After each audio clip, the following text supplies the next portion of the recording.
What is nanotechnology, and why should you care?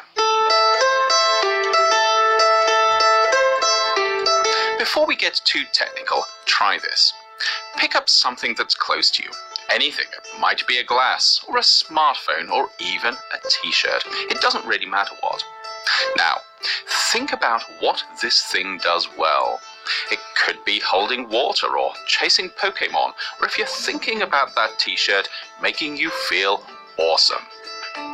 Then think about what it doesn't do so well, perhaps smashing when you drop it, or running out of power just when you need it, or thinking about that t-shirt still, smelling of BO after you've worn it for a couple of days. It might not be obvious, but all of these things, the good stuff and the bad, depend on the individual atoms that make up the things around us, and importantly, how they're put together. It's a bit like a car working because of how all the individual bits are arranged. It's not just a case of having 4 wheels, an engine and a steering wheel. They all have to be in the right place if you want a car that gets you to where you're going without falling apart. Of course, atoms are a bit smaller than the wheels on a car, but the same idea holds. How the different atoms in something are arranged can affect things like how strong or how weak it is, or if it conducts electricity, or if you can see through it, or even what it feels like.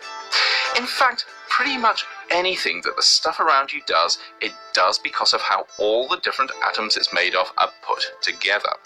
And this includes the things that you don't want stuff to do, like breaking, or smelling, or running out of power. If we were really smart, of course, we'd make the stuff around us work better simply by doing a better job of arranging the different atoms it's made of. And if we were smarter still, we could make totally new stuff by putting atoms together in ways that we'd never done before.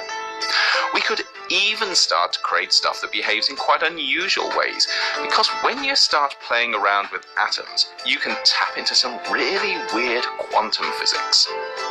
The trouble is, atoms are really small, more than 1,000,000 times smaller than the tip of your pinky finger, and that means they're not that easy to work with.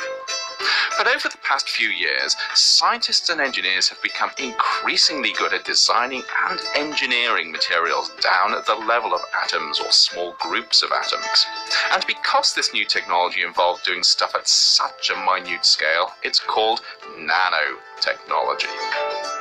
Using their new skills, nanotechnologists are beginning to do cool stuff like creating materials that are really good at turning sunlight into energy, or using nanoscopically small particles to deliver anti-cancer drugs, or even turning polluted water into drinkable water.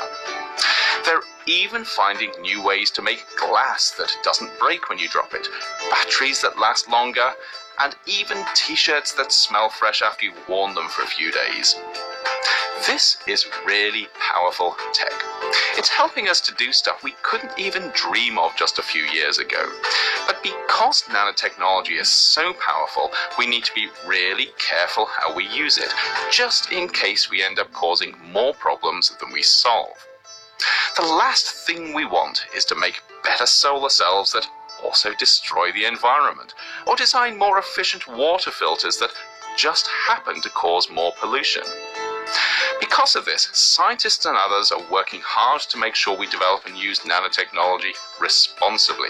But this isn't just down to nanotechnologists. It's something everyone can be part of, because at the end of the day, it's up to us to decide just how much we want nanotechnology-enabled products and what we're willing to put up with to get them.